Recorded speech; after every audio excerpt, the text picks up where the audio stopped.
Hello, this is Johnny Cycles from CyclesGaming.com here bringing you another edition of Keeping Modern Janky, looking to Ultimates and Planeswalkers ahead of schedule on the back of cards like Oath of Gideon and Chandra, Acolyte of Flame.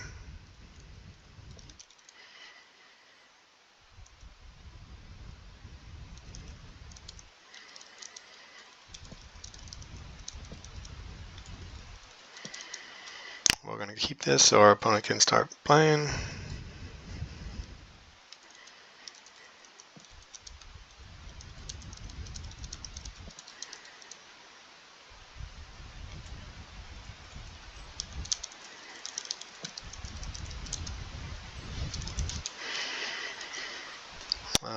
Alright, so talking with my opponent who's happy to see a brew.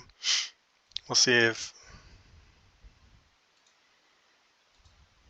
this Esper Sentinel doesn't make him think it's not a brew, but the rest of our hand does. So what we're looking to do here is use some good one drops like Esper Sentinel and Ragavan to gain value either by card draw or ramping with treasure tokens into our Planeswalkers and having Oath of Gideon or Chandra, Acolyte of Flame down to resolve our 4-drop Planeswalkers to get to the ultimates faster. We're playing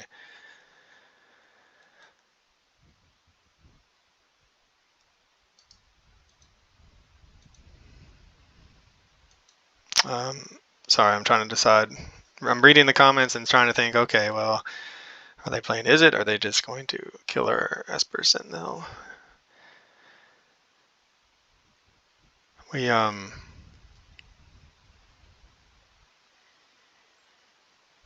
looks like it might be an Izzet deck. So we could go ahead and run out this Helix, but I don't think I want to just yet. I'm going to set up for Oath of Gideon and to Chandra or Koth. Alright, so we made a few changes. We've been making changes, but we added Koth Fire Resistance and Koth of the Hammer to the deck because Koth of the Hammer, if we have both Oath of Gideon and Chandra, Acolyte of Flame out, we can ultimate it the turn it comes into play. Koth Fire Resistance it doesn't ultimate the turn we come into play in best case scenario, but it does gets us close, and gives us another win condition, a little bit of removal, and I just want to try it out. So here comes the counterspell on Oath of Gideon. We get to draw a card though, so that's fun. Koth of the Hammer. All the 4-drop Planeswalkers. Too bad Oath of Gideon didn't stick.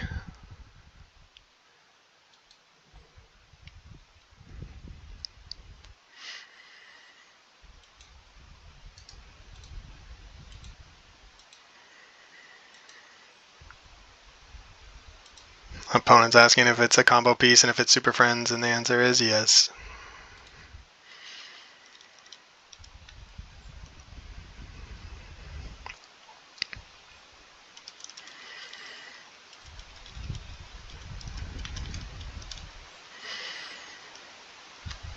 Alright, so they're holding up counter magic and missing land drops. What do we want to do here?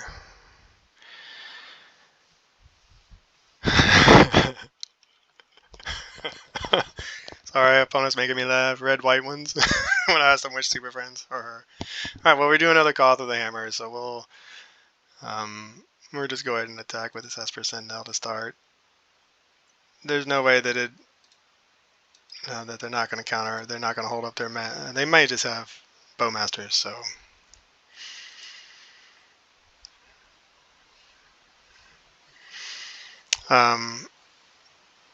Now, that's a bit of a misplay because we should have gone ahead and done Koth of the Hammer +1 and gotten the mountain to attack. Oh well.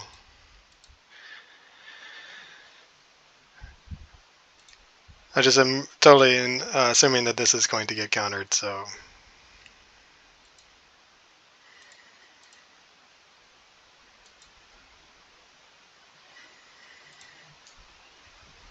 And since I'm assuming it's going to get countered, I wasn't even thinking about how we could get in for 4. Hopefully we'll draw another card though. If they do have I mean, I forgot about Bowmasters. Maybe they're just holding up Bowmasters mana. So.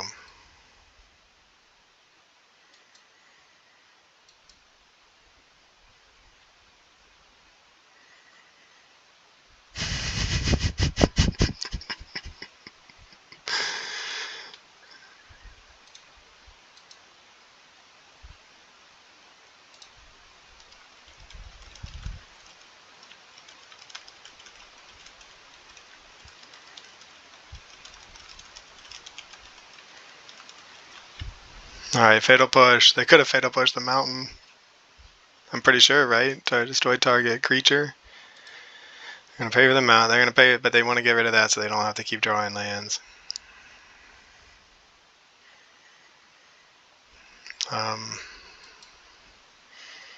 Alright, well, or so they don't have to keep letting us draw cards, especially since they're low on mana. They're missing their land drops. They're not going to be able to pay the tax very often if they don't make their land drops. Well, so that resolved. That makes me think that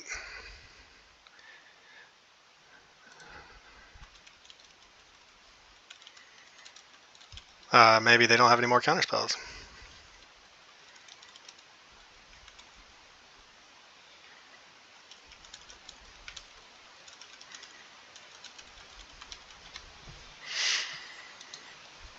Alright, so Thoughtseize gets to see our beautiful, beautiful handful of Planeswalkers.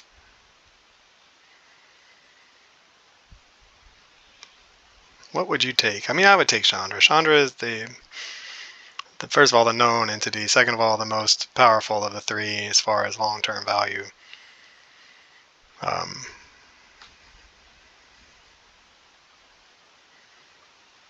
But yep, taking the Chandra seems like the right call. That way, and they don't need to pay the tax, so they can hold up mana.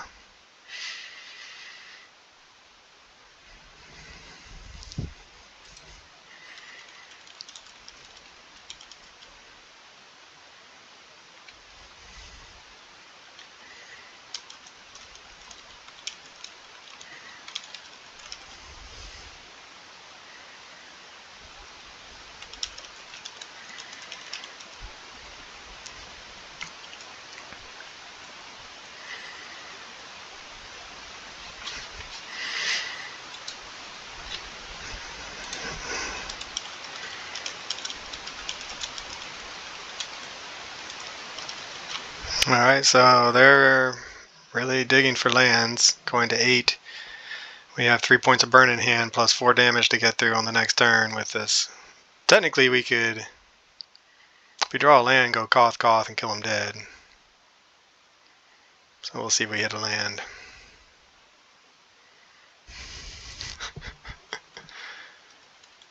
Alright, so let's see, we're going to untaps target mount, it becomes a 4/4. Alright, so we're going to float our mana. See if we can do this right. I don't know. Okay, so float our mana. Untap that. Pay a red. Play another one.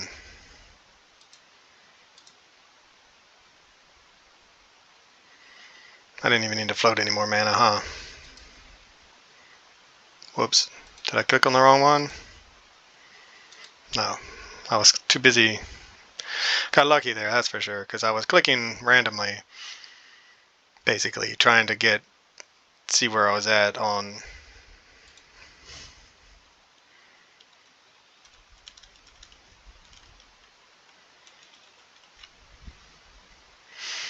and go in for 8. Alright, so close that out quickly on turn 5. I mean, our opponent definitely got mana screwed big time. Interacted with probably the wrong card. They were right to think, hey, this is a combo piece, we should probably counter it. And I'm sure they were assuming they're going to draw more lands and have things to do with the cards in their hand. And we had so many Planeswalkers. Even if they'd let the Oath of Gideon go and counter the next Planeswalker, it might not have mattered. Alright, so now we go for our alternative sideboard plan. So this is where we want to be with our particular plan, right? We get game 1 on the back of Planeswalkers and our opponent's mana screw. And when they go to sideboard accordingly to what we're doing, we excuse me, we gonna bring in all of our burn. So then we're gonna take out. I mean, the Gideons are good at chump blocking, but I think we're gonna take most of them out. Wear tear. What would they bring in? Pithy needles. Well, we don't. We took out all of our planeswalkers.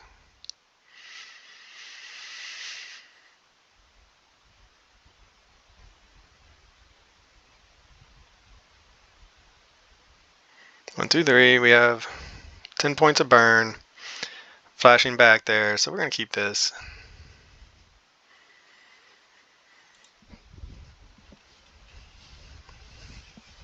See if they fetch shock into a Thoughtseize. You know you want to. Fetch shock into a Thoughtseize. Help me. Help our sideboard plan of burning you out. Alright. Opponent's done 5 damage, so whatever they take, it's not going to matter. Or it's going to have done its job and then some. Because all of our burn spells are 3 damage. Took the Chandra.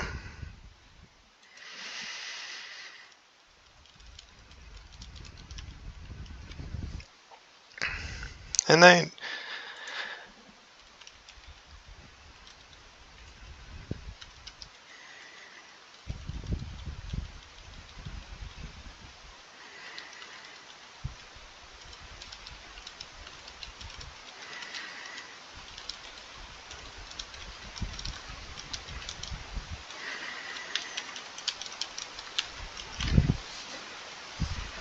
Alright, so opponents remarking on the fact that now we are to burn.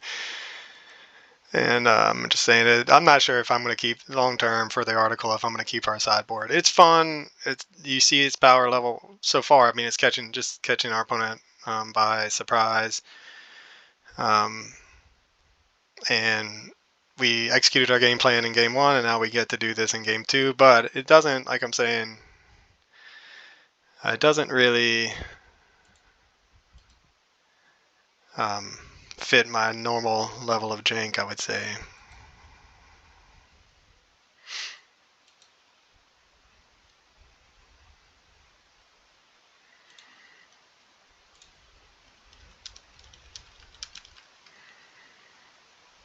He says it's not, or she says it's not. It's too bad it's unusable in paper, and I'm not sure what that means. So I'll see what they mean. Preordain.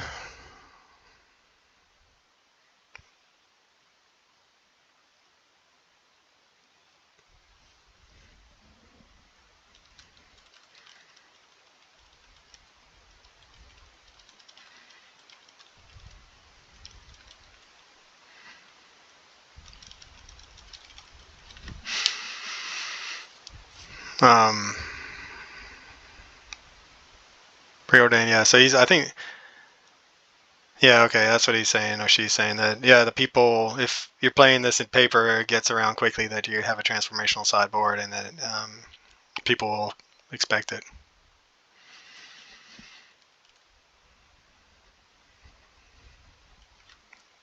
Okay, so I need to start paying attention. I think we're just going to maybe run out this Wall of Omens. Try to draw a card, draw into more action. They're at 12. We have half their life down in our hand. Another Wall of Omens. All right. So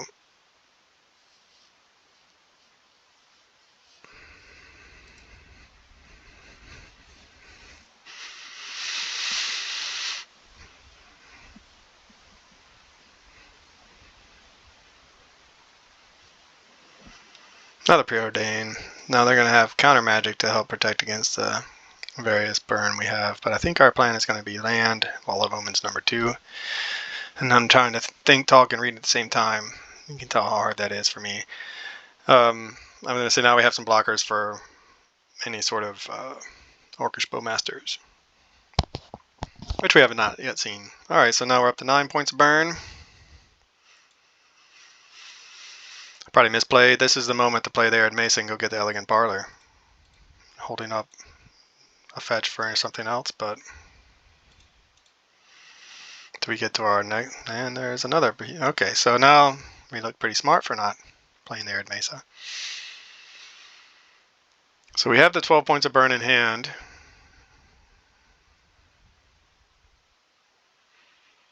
Now, I haven't played burn in a while, and I can't remember if Searing Blaze can be cast without them having a creature down.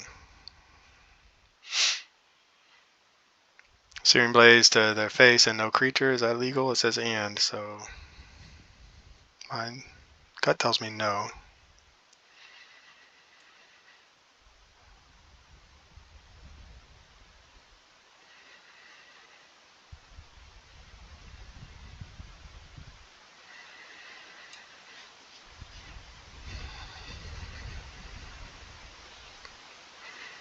We have to assume, yeah, I said is it, but now they are playing red.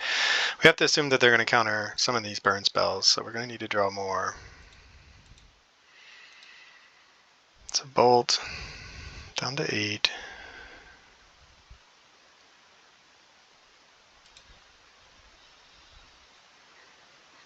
Another land. I think we go to Arid Mesa.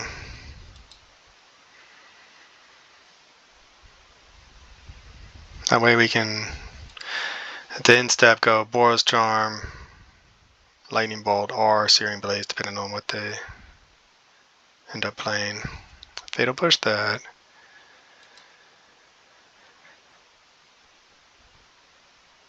Sorry, not Boros Charm, but Lightning Helix.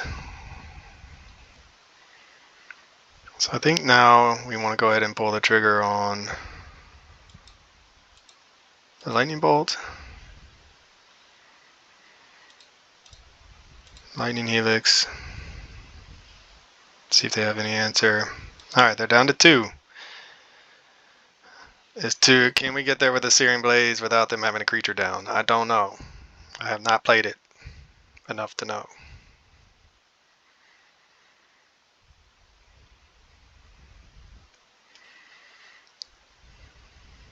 Do we have to have 2 legal targets? Oh, well, we have a legal target now. And it's a biggie.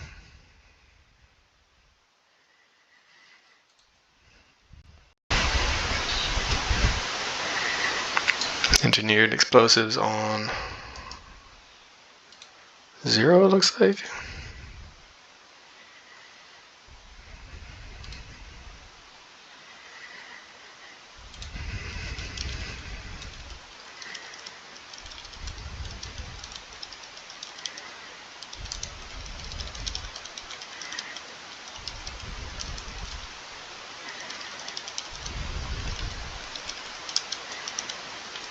I'll be nice and say, let's make sure they're okay with it. It's weird when you're winning. I don't win a lot, obviously, with these decks, so...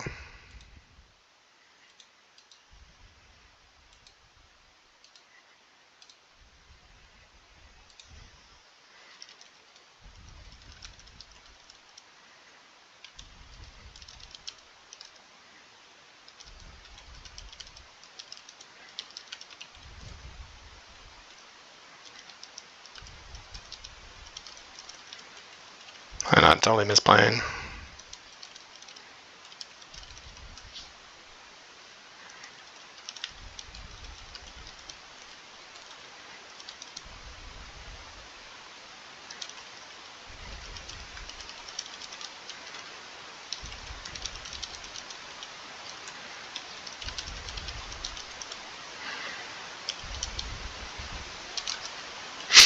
Alright, so they're going to Fatal Push, so I'm going to find out. Does that nerf it?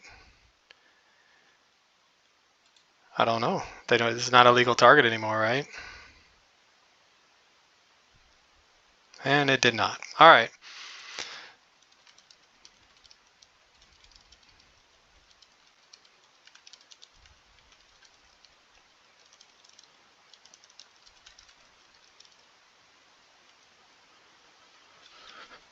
Alright, so I'm just chatting.